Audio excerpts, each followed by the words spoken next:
얼마 전 제가 정성호라는 배우의 인터뷰를 우연히 보게 되었습니다.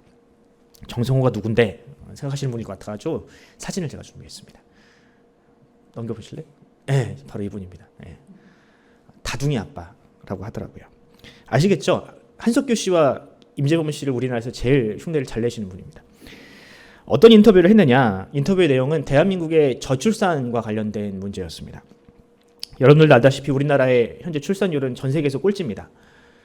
0.78명이라고 하더라고요. 한 사람이 태어나서 한 명도 채 낳지 못하고 가는 겁니다. 그만큼 대한민국에서 아이를 낳고 키운다는 거, 이게 되게 힘든 일이라는 겁니다. 그런데 놀랍게도 이 정성호 씨는 그런 대한민국에서 무려 5명의 아이의 아빠라고 합니다. 5아이의 아빠라고 하더라고요. 나이도 터울도 엄청 커요. 큰아이가 이제 중학교 1학년이고 막내 아이를 올해 또 출산을 했다고 하니까 와, 어마어마한 늦둥이를 본 거죠. 저도 나름 늦둥이를 본축에 속하는데 명함도 못 내밀겠어요. 정성호 씨는 인터뷰에서 이 저출산 문제의 원인으로 돈으로만 이 문제를 해결하려고 하는 이 정부의 접근법이 문제라고 하고, 또 무엇보다 오늘날 젊은 세대가 너무 이제 개인주의가 심해서 내 자식한테도 희생하려는 그런 마음조차 가지지 못한다. 이것을 이제 원인으로 진단을 했습니다. 저는 그 인터뷰를 이제 보는 내내 두 아이의 아빠로서 매우 공감을 하면서도 정말 진심으로 나라를 걱정하고 또 이 사람들이 진정한 행복을 누리지 못하는 그런 안타까운 마음을 느낄 수가 있었습니다. 특히 이 5아이의 아빠잖아요. 집에 가면은 그 아이들이 5이나 있으니까 사실 여러분들 키워보시면 알겠지만 하나 키울 때와 2개 키울 때, 3 키울 때 다 다르잖아요. 이게 2배, 3배로 늘어가는 게 아니라 거의 제곱으로 늘어갑니다. 이 아이의 힘든 키우는 그 문제가. 그런데 자신은 5아이를 키우는 아빠지만 그것이 고생이나 불편함이 아니라 이것은 축복이다라고 이야기를 하고, 남들은 이 아이들을 보면서 뭐 괴물이다, 뭐 악마다 이런 얘기를 하는데 나는 이 아이들을 천사로 본다. 5천사가 우리 집에 있다. 이런 이야기를 하는 거 보면서 참 큰 감동을 느꼈습니다. 그렇습니다. 이 자녀들을 키우면서 때로는 말을 안 듣고 부모들을 속상하긴 하지만 자녀는 나에게 그 무엇과도 줄 수 없는 큰 기쁨을 우리에게 선사하는 천사와 같은 존재들입니다. 그런데 오늘날 많은 사람들이 이 그저 눈앞에 있는 지금 당장의 행복 때문에 진정 하나님께서 우리에게 주시는 진정한 행복을 누리지 못하고 있다는 사실이죠. 아마 정성호 씨도 그런 안타까움 때문에 이 인터뷰에 응한 것이 아닌가 생각을 합니다. 남들은 5아이를 낳으면서 얼마나 힘드냐라고 하겠지만 사실은 이 아이들로 인해서 내가 진정으로 행복하다라는 사실을 알려주고 싶어서 이 인터뷰에 임했다고 합니다. 알고 보니 기독교인이더라고요. 그렇습니다, 여러분. 사람은 누구나 행복하기 위해서 삽니다. 일부러 불행하기 위해서 삶을 살아가는 사람은 이 세상에 없습니다. 고생을 하고 싶어서 아이를 낳는 사람은 없으며 아이를 낳고 키우는 일이 고생스러운 것은 맞지만 그 불편함 속에서 진정한 행복을 만끽할 수 있기 때문에 우리는 그 힘든 삶을 기꺼이 살아내는 것입니다. 저는 오늘 본문의 주인공인 이 느헤미야라는 사람도 그런 행복을 추구했던 사람이다라고 생각을 합니다.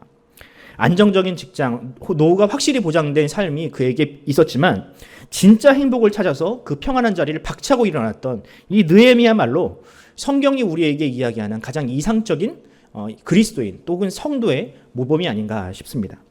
그래서 저는 오늘 이 땅을 사는 그리스도인들이 추구해야 할 진정한 행복은 무엇이며 이 행복을 우리가 누리기 위해서 우리가 마땅히 감내해야 할 것들은 무엇인지를 한번 살펴보도록 하겠습니다. 첫째로 오늘 본문은요, 하나님의 백성은 불편함이 일상이어야 한다라는 교훈을 발견하게 됩니다. 하나님의 백성은 불편함이 일상이어야 한다. 오늘 본문 제가 1절을 한번 읽어드리도록 하겠습니다. 하가랴의 아들 느헤미야의 말이라. 아닥사스다 왕 제20년 기슬루월에 내가 수산궁에 있었더니 라고 합니다. 수산궁. 그러니까 수산궁은 왕이 거하는 궁이죠. 다시 말하면 이 느헤미야는 매우 높은 관직에 있었던 사람입니다. 왕의 곁에서 왕을 보필하는 관직이니까 얼마나 높은 직업이에요. 또 2장을 넘어가면 이 사람의 직업이 왕의 술을 맡은 사람, 그러니까 왕의 회식과 왕의 술자리를 담당하는 사람이었다라고 하더라고요. 여러분, 이 왕에게 술을 따라주고 왕의 회식을 도와주는 이 역할이 뭐 그렇게 높아봤자 얼마나 높겠냐라고 생각할 수 있겠지만 그렇지 않습니다. 여러분, 우리말에도 취중진담이라는 말이 있잖아요.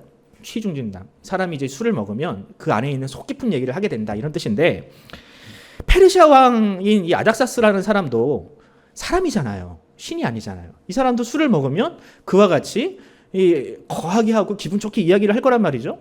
근데 그 이야기를 들어주고 그의 고민을 들어주고 그와 함께 이제 뭐 국정을 운영하는 데 있어서 조언도 해주는 역할이 누구냐? 바로 이 느헤미야가 했던 역할이라는 겁니다. 단순히 그냥 같이 술만 마셔주는 것이 아니라 같이 이야기를 하고 그의 고민을 들어주고 공감도 해주는 이런 매우 이 감성적인 중요한 역할을 이 느헤미야라는 사람이 했다라는 거죠. 이런 자리를 여러분 어떻게 어중이 떠중이를 앉혀놓습니까?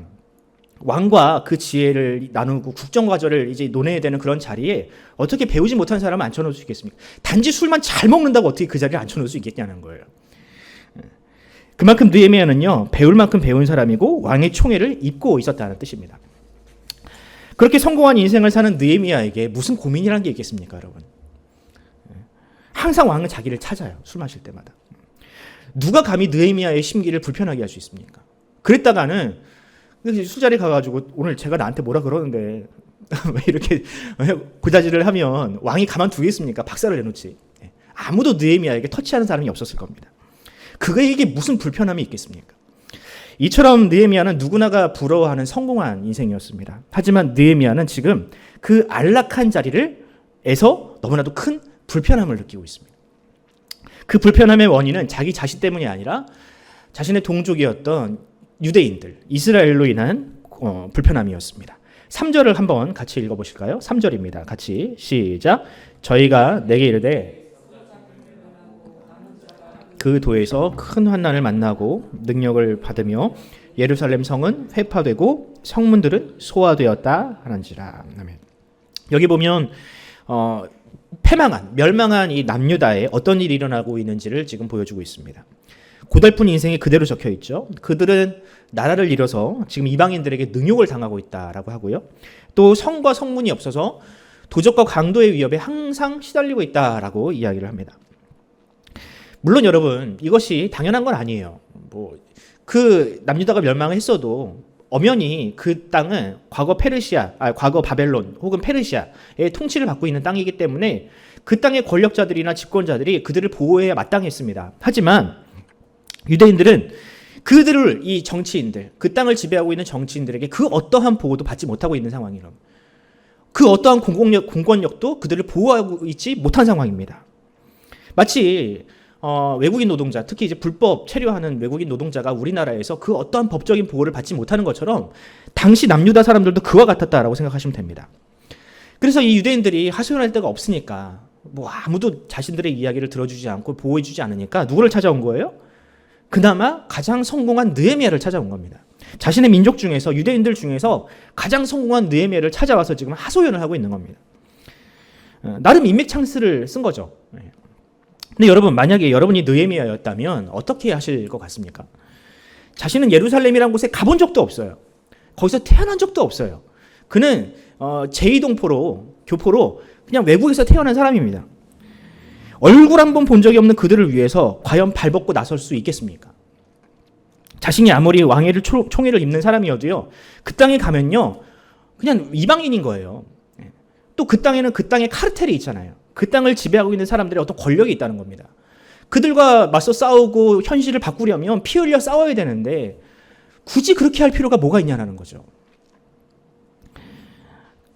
또 이렇게 자신이 패망한 나라의 그 혈통이다, 그 나라 사람 출신이다라고 하면 혹여라도 그 출세길이 막힐 수도 있는 일인데 너는 누가 그런 일에 자기 일처럼 앞장서서 발벗고 나설 수 있겠습니까? 보통 사람 같으면 절대로 그렇게 하지 않습니다. 나와 가까운 사람이 아니면 나와 가까운 사람이어도 내 삶의 불편함을 초래해야 된다든지 내 삶이 무너지는 일을 결코 사람은 그렇게 선뜻 하려 하지 않는 것이 보통 사람입니다. 요즘도 우리나라의 정서가 그렇게 바뀌고 있습니다. 옛날에는 이웃사촌이라는 말이 굉장히 당연한 말이었는데 요즘에는 이게 옛말이 되었습니다. 지금은 타인과 일체 교류를 하려 하지 않는 분위기로 좀 바뀌어가고 있습니다. 도움을 받으려 하지도 않고요. 도움을 주고 싶어 하지도 않습니다. 그렇게 서로 간섭하지 않는 것이 이 시대의 최선의 미덕인 것처럼 바뀌어가고 있습니다. 교회에서도 마찬가지죠. 그저 일주일에 딱 한 번 교회에 나와서 예배를 보고 가는 것이 신앙생활의 전부인 것처럼 살아가는 사람들이 많습니다. 주중에 만나서 이야기를 하거나 서로의 고민을 듣고 그들과 함께 슬퍼하는 것이 굉장히 불편한 일처럼 여겨지고 있다는 거예요. 코로나가 이것을 굉장히 심화시키기도 했지만 이런 정서는 예전부터 있었습니다. 그런데 여러분, 이 스탠스가, 이런 삶의 스탠스가 나이가 어려질수록 점점 심해지고 있다는 거 아시죠? 제가 청년부를 지도하고 있지만 아이들의 나이가 1, 2년 차이만 나도요, 이게 너무나도 큰 차이가 납니다. 어리면 어릴수록요 더 심해요. 요즘 청년들은 전화를 잘 받지 않습니다. 카톡을 해도 답장을 하지 않아요. 읽지도 않아요, 심지어. 그래서 저는 내가 애들 마음을 못 얻었나? 애들이 나한테 왜 그러지? 내가 그렇게 밥도 많이 사주고 하는데 왜 그럴까? 하는데요, 얘네들이 알고 보니까 부모한테도 그러더라고요. 저한테만 그러는 게 아니라 자기 부모한테도 다 그러더라고요. 여러분, 청년만 그런가요? 정도의 차이만 있을 뿐 작년도 마찬가지입니다. 헌신된 몇몇 분을 제외하고는요, 요새 교회에서 주중에 성도를 보는 일이 굉장히 희귀한 일이 되었습니다. 이처럼 이 시대의 개인주의는요, 우리가 생각하는 것 그 이상입니다. 그럼 21세기만 그러냐? 아니요. 이것은, 이 개인주의라는 것은 사람의 죄성과 연관이 있기 때문에 느헤미야의 시대에도 마찬가지였을 겁니다. 특히나 이 느헤미야처럼 소수민족 또 혹은 자수성가한 사람은 이 개인주의가 훨씬 강할 수밖에 없습니다. 하지만 느헤미야는 그렇지 않았다라는 겁니다. 그는 얼굴 한 번 본 적이 없고 밥 한 번 먹어본 적 없는 이 동포의 아픔을 자신의 아픔처럼 여겼습니다. 4절을 한번 제가 읽어드리도록 하겠습니다. 내가 이 말을 듣고 앉아서 울고 수일 동안 슬퍼하며 하늘의 하나님 앞에 금식하며 기도하니. 결국 느헤미야는 이 자신의 안락한 자리를 박차고 일어나서 황무지나 다름없고 정말 비루하기 짝이 없는 그 예루살렘 땅으로 출발하게 되었습니다. 거기에는 안락한 의자와 침대와 자신을 알아주는, 자신의 어떤 힘과 왕과의 어떤 인맥을 알아주는 사람이 일절 없었지만 자신의 형제들과 그 불편함을 함께하기 위해서 그 평안의 자리를 버리고 떠난 것입니다. 사랑하는 성도 여러분, 느헤미야의 이런 반응은 과연 어디서 온 것일까요? 그가 사람이니까 당연히 그렇게 해야 된다라고 쉽게 이야기할 수 있겠지만 그렇지가 않습니다. 저는 이런 타인의 아픔을 공감할 수 있는 능력 자체가 그가 구원을 받은 하나님의 백성이라는 결정적인 증거라고 생각을 합니다. 아무나 그렇게 못하잖아요. 요새 제가 늘 설교 때마다 강조하는 말이 있습니다. 사랑은 공감이라고. 단지 무언가를 주고받고 시간을 같이 보내고 이것이 사랑이 아니라 그 사람의 처지를 공감하고 그의 아픔과 기쁨과 그의 감정을 공감할 수 있는 것. 그의 아픔을 내 것으로 취할 수 있는 그것이야말로 성경이 말하는 진정한 사랑이다라고 저는 계속해서 강조합니다. 그러므로 사랑하는 성도 여러분, 우리가 진정으로 하나님의 백성이라면, 하나님이 우리에게 사랑하라고 말씀하시고 우리에게 사랑이라는 능력을 주셨다면, 이 시대가 정신이 개인주의를 강조하고 그것이 마치 미덕인 것처럼 강조할지라도 타인을 향한 긍휼과 사랑을 우리는 결코 포기해서는 안 됩니다.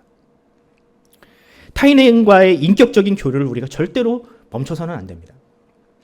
설사 나와 피 한 방울 섞이지 않은 사람이라 할지라도 그와 함께 아파하고 슬퍼하고 기뻐하는 것, 최소한 그로 인해서 내 마음이 불편한 정도까지는 우리 그리스도인이라면 당연해야 합니다.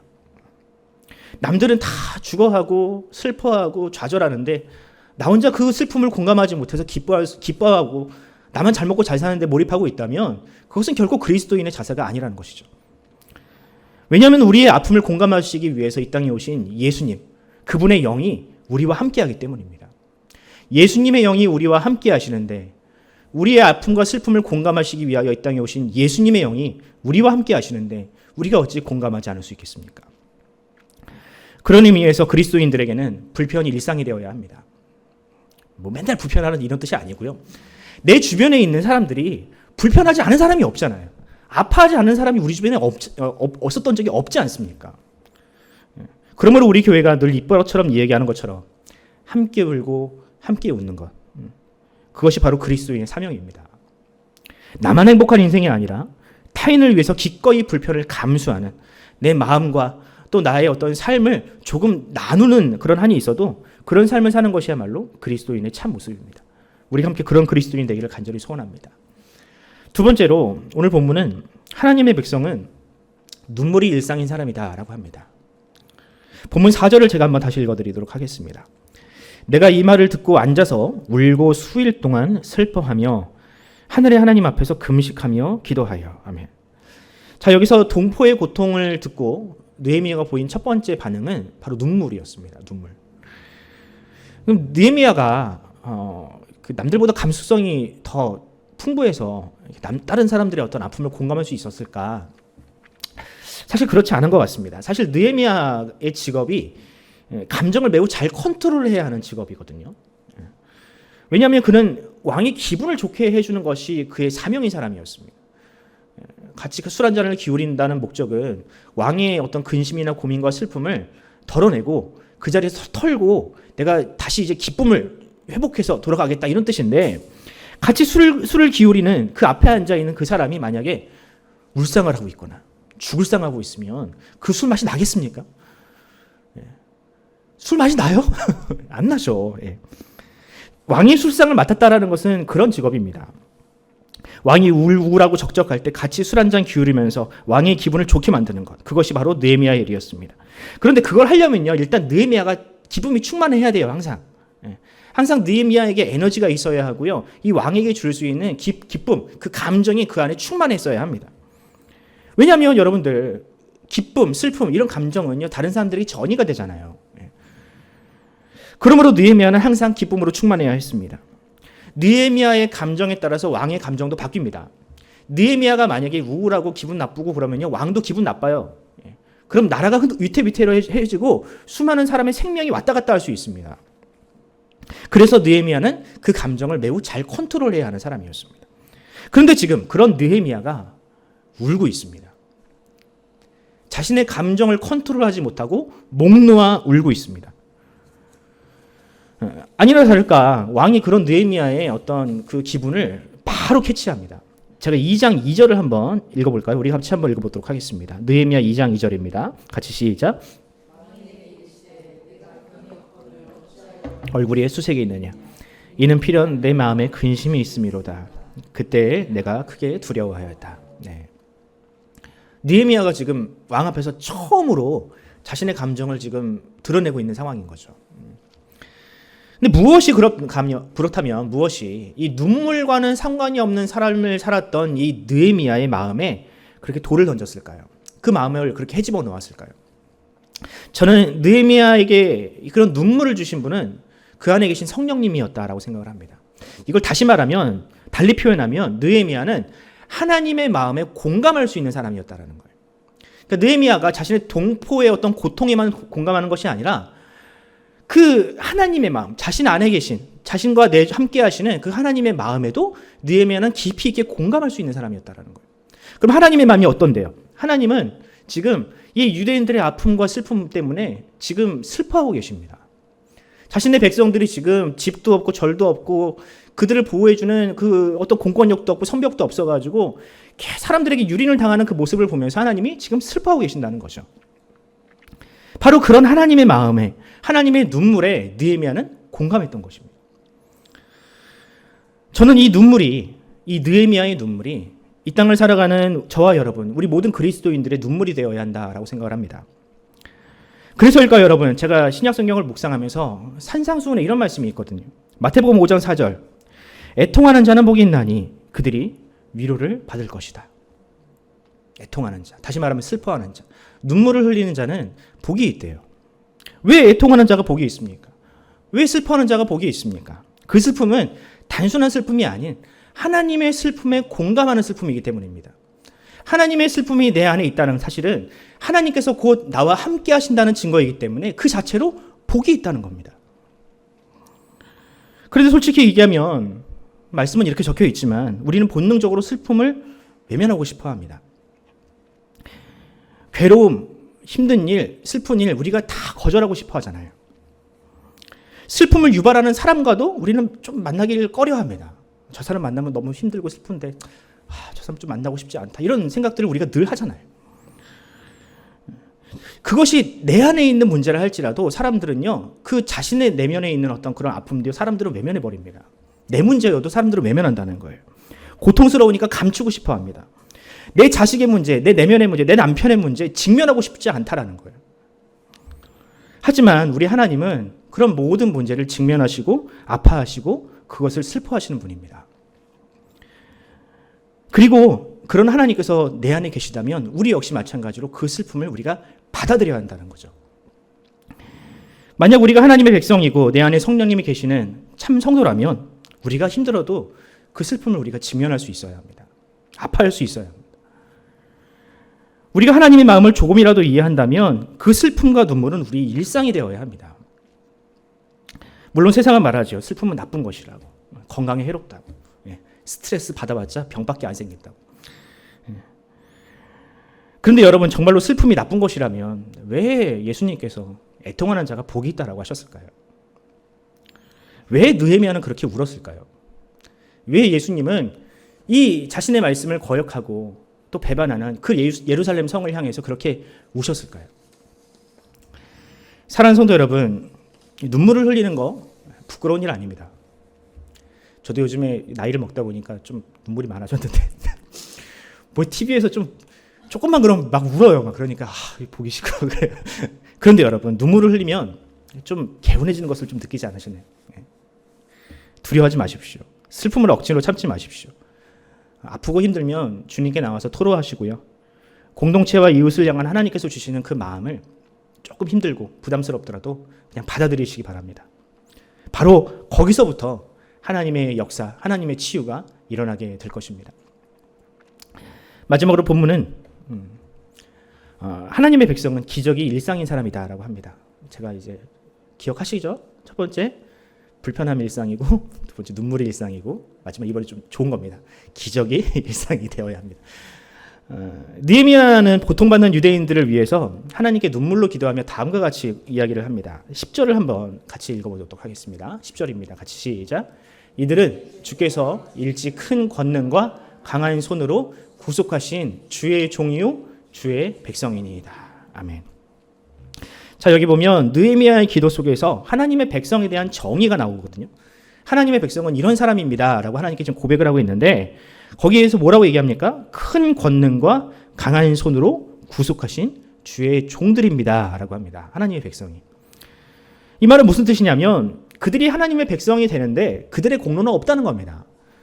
그들이 하나님의 백성인 이유가 그들이 하나님께 성전을 갖다 바쳤기 때문에 하나님의 백성이 된 게 아니라는 거예요. 그들에게 어떠한 자격과 공로도 없다라고 합니다. 그들이 하나님의 백성이 된 것은 오직 하나님의 강한 손, 큰 권능과 강한 손과 구원을 경험했기 때문이라고 이야기를 합니다. 그렇습니다, 여러분. 우리가 성경을 읽어보면 이스라엘 백성들이 하나님의 백성이 된 것은요, 다른 이유가 없어요. 그리고 또 그들은요, 늘상 하나님의 기적을 경험한 사람들이었습니다. 출애굽 시대부터 그들은 모세를 통해서 홍해가 갈라지는 기적을 보았고요. 하늘에서 불이 떨어지는 기적을 보았고요. 수많은 기적들을 날마다 체험했던 사람들이 바로 하나님의 백성들이었습니다. 그런데 바로 그 기적이 그들을 하나님의 백성 되게 했다라는 거예요. 그들이 율법을 잘 지켜서도 아니고, 그들이 하나님 앞에 수많은 공로를 쌓아서도 아니고, 그저 하나님의 은혜가 그들 가운데 날마다 임했기 때문에 그들이 하나님의 백성이 되었다라고 한 겁니다. 그리고 지금 그 은혜와 기적이 지금 그 유대인들, 예루살렘에서 슬피 울며 그 누구의 보험과 보호도 받지 못하는 그 유대인들에게 그 기적이 필요하다라고 지금 이 느헤미야가 강조하고 있는 겁니다. 사람의 힘과 능력이 아닌 하나님의 구원과 강한 손의 역사가 지금 이 시간 필요하다라고 지금 느헤미야는 기도하고 있습니다. 그럼 여러분, 느헤미야가 구한 기적은 과연 어떤 기적입니까? 여러분들이 이제 느헤미야서를 묵상하시다 보면 사실 느헤미야가 기도를 했지만 구체적으로 기도하는 내용은 없습니다. 하나님 이렇게 해주시고 저렇게 해주시고 이렇게 기도하지 않았다라는 거예요. 왜? 느헤미야도 지금 잘 몰라요. 어떻게 하면 이 이스라엘 백성들을, 이 유대인들을 구원할 수 있을지, 그들에게 도움이 될지 느헤미야도 지금 답이 나오지 않은 상황입니다. 그러니까 구체적으로 기도할 수가 없겠죠. 그는 그저 하나님의 은혜를 구할 뿐 어떻게 해달라는 기도는 하지 못했습니다. 하지만 느헤미야는 확실히 자기 자신이 해야 할 일만큼은 자신이 알았습니다. 내가 무슨 일을 해야 할지는 분명히 알고 있었어요. 무엇입니까? 그것은 바로 무너진 성벽을 다시 건축하고 남유다 사람들이 이전처럼 고통받지 않는 상황을, 그 상황을 위해서 내가 쓰임을 받아야겠다라는 그런 확신은 그에게 있었습니다. 어떻게 하면 그렇게 할 수 있을 거라는 생각은 전혀 하지 못하고요. 내게 주신 그 확신, 사명만큼은 확실히 알았다는 거예요. 하지만 이건 역시 불가능에 가까운 일입니다. 이방인들의 방해를 뚫고 그것을 이겨내고 성벽을 짓는 건 어려운 일입니다. 그리고 성전을 다시 일으켜서 종교의 자유를 얻는 것도요, 굉장히 불가능에 가까운 일입니다. 무엇보다 여러분, 느헤미야가 지금 그 일이 있는 사람이잖아요. 성벽 쌓는 것이 자신의 주업이 아니잖아요. 그의 주업이 무엇입니까? 왕의 곁에서 왕의 기분을 살피고 왕과 함께 술잔을 기울이는 것이 그의 일이었다고요. 느헤미야가 그걸 너무 잘하니까 아닥사스다가 그를 청해했겠죠. 이 사람이 지금 그 자리를 떠나서 남유다까지 예루살렘까지 가야 되는데 왕의 허락이 있어야 되는데 왕이 놔주겠습니까, 여러분? 이 느헤미야가 아니면 그 일을 아무도 할 수 없는데, 나의 오랜 술친구이고 나의 기분을 잘 이해해주는 가장 가까운 사람인데 이 사람에게 지금 장기 휴가를 줘야 되거든요. 그렇게 하려면. 그러니까 느헤미야가 나중에는 제가 잠깐 갔다 오겠습니다 라고 하지만 무려 12년이나 걸려요. 느헤미야가 그 일을 마치고 다시 뭐 페르시아로 돌아왔는지 안 왔는지는 잘 모르겠지만 그 일이 장장 12년이나 걸립니다. 이 일이 과연 가능하겠습니까? 왕이 그에게 장기 휴가를 그렇게 줄 수 있을까요?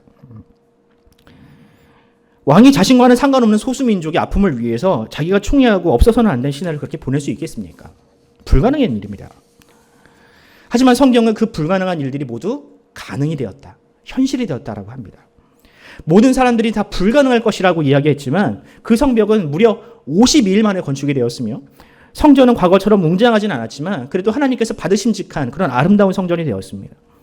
무엇보다 이 느헤미야로 말미암아 에스라로 말미암아 잃어버렸던 말씀이 회복되어서 이제는 그 말씀에 순종하려는 사람들이 그 이전보다 훨씬 더 많이 늘어나게 되었습니다. 여러분, 이것이 과연 기적이 아니면 무엇이겠습니까? 하나님이 함께 하시지 않는다면 어찌 이런 일들이 가능할 수 있겠습니까?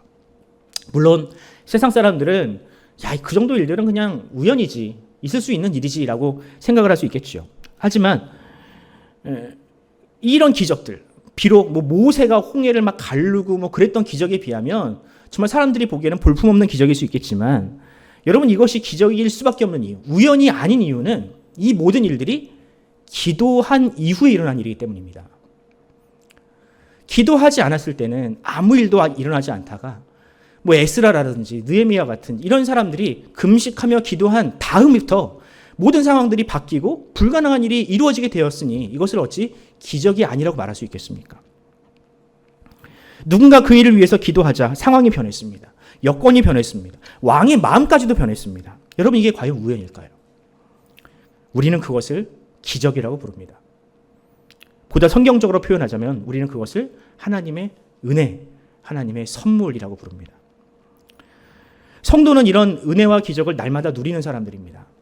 마치 이스라엘이 남유다가 경험했던 그런 기적들, 그런 기적들이 우리의 일상에서도 매일같이 일어나는 것, 그것이 바로 성도의 일상입니다. 물론 가장 큰 기적은 무엇입니까, 여러분? 우리에게 일어난 가장 큰 기적, 죄인이었던 우리가 하나님의 백성이 된 것, 하나님의 자녀가 된 것, 이것만큼 큰 기적은 없습니다. 하지만 우리의 기적은 거기서 멈추지 않습니다. 하나님은 우리의 인생에 개입하셔서 우리 주변의 환경을 변화시키고 우리가 기도하는 대로 응답을 받게 하십니다. 이것이 바로 우리가 추구해야 하는 진짜 기적입니다. 하나님, 내가 로또에 당첨되게 해주시고 내 자식이 공부 더럽게 못하는데 서울대 가게 해주시고, 이런 기적은 여러분, 이건 성경적인 기적이 아니에요. 우리가 기대하는 기적은 하나님 앞에 겸손하게 기도함으로 말미암아 하나님의 은혜를 구하는 것이야말로 우리가 추구해야 되는 진정한 기적입니다. 다시 한번 말씀드립니다. 제가 말하는 기적이란 물이 갈라지고 반석에서 물이 나오는 기적이 아닙니다. 우리가 구해야 되는 기적은 우리의 인생을 선한 방향으로 인도해 가시는, 정말 세밀하게 계획해 가시는 그런 하나님의 손길을 경험하는, 바로 그것이 우리가 기대하는 기적입니다. 내가 의도한 것보다 더 나은 결과를 주시는 하나님, 불가능한 일처럼 보였지만 어느새 내 눈앞에 잡힐 듯한 그런 현실이 되어버린 그런 은혜가 바로 성도가 누려야 하는 진짜 기적입니다. 이 은혜는 기도가 선행되어야 합니다. 모든 일들이 다 하나님으로부터 왔다는 사실을 우리가 확신하기 위해서, 하나님도 그것을 확증하기 위해서 우리의 기도를 기다리십니다. 왜냐하면 여러분, 아무리 좋은 일이 일어나도요, 그것이 기도하지 않고 일어나면 하나님의 선물로 우리가 인정할 수가 없잖아요. 그 누구도 인정하지 않잖아요. 그래서 하나님은 그렇게 기도하는 종을 찾으십니다. 느헤미야처럼 타인의 아픔을 공감하고 그들의 아픔을 위해서 눈물을 흘려 기도할 줄 아는 사람을 지금도 하나님은 찾고 계십니다. 왜냐하면 그렇게 진실하게 기도하는 사람이 그 기도가 마중물이 되어야 사람들로 하여금 그 하나님의 살아계심이 나타날 수 있지 않겠습니까? 그러므로 사랑하는 성도 여러분, 여러분들의 삶 가운데 그런 기적을 기대하신다면 그런 기적이 여러분들의 일상이 되길 원하신다면 그 기적을 찾는, 그 기적을 위해서 부르짖는 그런 기도를 하나님께 드리시기 바랍니다. 기적은요, 기도에 비례해서 일어납니다. 기도를 많이 할수록, 하나님께 기도로 간구할수록 우리의 삶에 그만큼 기적은 늘어나게 될 것입니다. 우리 푸른 사랑의 교회가 이 땅에 그렇게 기적을 일으키는 교회가 되었으면 좋겠습니다. 우리가 드리는 이 기도를 통해서 죽어가는 우리의 자녀들이 살아나고, 한국교회가 살아나고, 꿈을 잃어버린 이 시대가 다시금 소망을 회복하는 그런 기적이 일어나는 우리의 인생이 되기를 간절히 소원합니다. 말씀을 뵙겠습니다. 저는 최근 내가 목회자가 된 것이 맞나라고 후회를 할 만큼 큰 고민을 한 적이 있습니다. 눈이 동그래지시는데 갑자기 이런 얘기를 하니까 당황스럽죠. 사실 이것은요, 저만의 고민이 아니고요, 모든 목회자들이 갖는 그런 고민들입니다. 제가 우리 교회 와서 적지 않은 시간을 여러분들과 함께 하지 않았습니까? 진짜 오래 있었죠. 우스갯소리로 제가 요즘에 여러분들의 집에 있는 숟가락 숫자까지 제가 다 합니다. 물론 이게 과장인데 그렇잖아요, 여러분. 제가 여러분들 코로나 누가 걸리는지 우리 교회 교인들 제가 다 알잖아요. 그만큼 가까운 사이가 되었습니다. 그뿐입니까? 제가 요즘에 입버릇처럼 하는 얘기가 뭐냐면, 우리 교회 주일학교 아이들이 남 같아 보이지 않아요. 그냥 남의 자식 같아 보이지 않고요, 다 내 자식 같아 보입니다. 아이들뿐입니까, 여러분? 우리 성도들도 마찬가지죠. 다 제 형제 같고, 다 제 형님 같고, 다 제 누나들 같고. 저만 그렇게 생각하는 건 아니겠죠? 그런데 여러분, 그렇게 친밀하고 가까워지는 만큼 많은 것을 짊어져야 하는 것이 목회자의 삶입니다. 성도들이 이제 목회자니까 기도 제목을 주시잖아요. 그럼 이제 기도하겠습니다 하지만 어느 순간 이제 단순히 기도만 하는 것이 아니라 그 기도 제목들이 공감이 되기 시작을 하더라고요. 얼마나 힘드실까? 얼마나 아프실까? 그러니까 그런 아픔들을 이제 고스란히 느끼다 보니까, 야, 이게 참 목회라는 길이 참 힘든 길이구나, 라는 것을 느끼게 되었습니다. 최근 저에게 가장 마음을 쓰게 만드는 대상은 청년들입니다. 여러분들 알다시피 요새 청년들이 정말로 힘들어요. 진짜 많이 힘듭니다. 원하는 대학에 가는 것도 힘들고, 또 대학을 졸업해서 원하는 직장에 들어가는 것도 진짜, 낙타가 바늘구멍에 들어가는 것보다 더 힘든 것이 지금 현재 청년들의 삶입니다. 여러분 뉴스를 통해서 다 보시잖아요. 근데 여기 뉴스에만 나온 이야기가 아닙니다. 지금 우리 교회 청년들도 마찬가지예요. 예전에는 당연한 줄만 알았던 이 결혼도요, 이제는 성공한 사람들만의 전유물이 되었습니다. 우리 청년들 중에서 결혼하고 싶다라는 청년들을 제가 손에 꼽아요. 다 결혼 안 한대요. 그런데 이런 비관적인 현실이 우리 교회 청년들에게도 정말 직격을 하고 있다는 거죠. 천정부지로 오른 물가 때문에 주말에 알바를 해야 해서 공부를 하려면, 평일에는 학교 다니니까 할 수가 없으니까 주말에 알바를 할 수밖에 없는 그런 청년들이 정말 부지기수고요. 여러 가지 인생의 문제가 회복되지 않아서, 해결되지 않아서 교회 못 오는 청년들이 정말로 많습니다. 물론 어느 시대에나 그런 청년들은 있었습니다. 제가 청년 시절에도 그런 청년들이 있었고요. 근데 이 문제는 아니죠. 문제는 이 청년들의 아픔이 그들만의 문제가 아니게 되었다라는 겁니다. 그러니까 이제 제가 이 아이들을 다 아니까, 제 손때 묻은 애들이니까 얘네들을 생각하면 잠이 안 와요. 힘들어하고 있을 그들을 생각을 하면 막 잠이 오질 않습니다. 무엇보다 속상한 건 제가 해줄 수 있는 게 없어요. 뭐 기도해 주는 것 말고는 제가 얘네들을 위해서 해줄 수 있는 게 없더라고요. 그러니까 이게 내가 앞으로 목회를 계속하면 이런 문제들, 뭐 청년의 아픔이라든지 앞으로는 또 장년의 아픔들 또 나이를 먹어갈수록 이제 공감하는 것들이 많아지겠죠. 그런 아픔들을 내가 다 감당할 수 있을까? 막 이런 고민들이 막 생기더라고요. 잠시만요. 그러던 나중에 오늘 설교를 준비하면서 하나님이 저를 좀 위로하시는 것을 느꼈습니다.